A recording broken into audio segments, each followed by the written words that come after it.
31 पासून एप्रिल 4 तारखेपर्यंत कण्हेरी मठावर एक कारागीर महाकुंभ होणार आहे। देशभरातले 200 केंद्र प्रशस्ती विजेते कारागीर यात सहभागी होणार आहेत आणि यात खूप साऱ्या वेगवेगळ्या पदार्थांपासून सृष्टी करणारी लोक आहेत आणि त्यात संगीत आहे, वाद्य बनवणारी आहेत आणि वेगवेगळ्या काच असेल याच्यावर बनवणारी।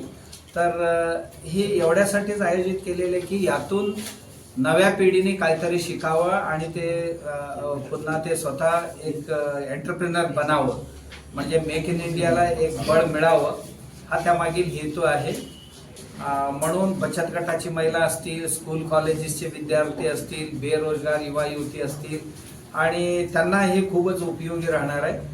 याशिवाय कला प्रेमी जे लोक आहेत त्यांना खूप साऱ्या खरेदी करायचं असते, पाहायचं असते, आनंद घ्यायचा असतो, अशाही लोकांसाठी हे उपयोगी राहणार आहे। आणि संध्याकाळी दर दिवशी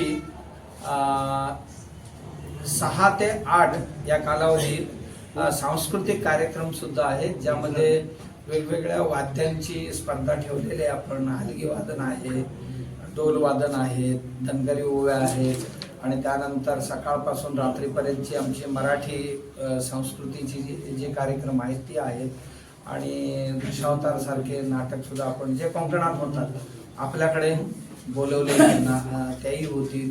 असे भरपूर विविध कार्यक्रमांचे सुद्धा रात्री सुद्धा आयोजन केलेले आहे आणि वेगवेगळ्या खाद्यवस्तूंची सुद्धा दक्षिणात्य खाद्य जे आहे, महाराष्ट्रीयन खाद्य आणि गुजराती आणि राजस्थानी खाद्य आणि पंजाबी असं वेगवेगळ््या एक खाद्य महोत्सव सुद्धा यात आयोजित केलेले आहेत। या सर्व कार्यक्रमाचा लाभ सर्वांनी घ्यावा अशी मी सर्वांना विनंती करतो।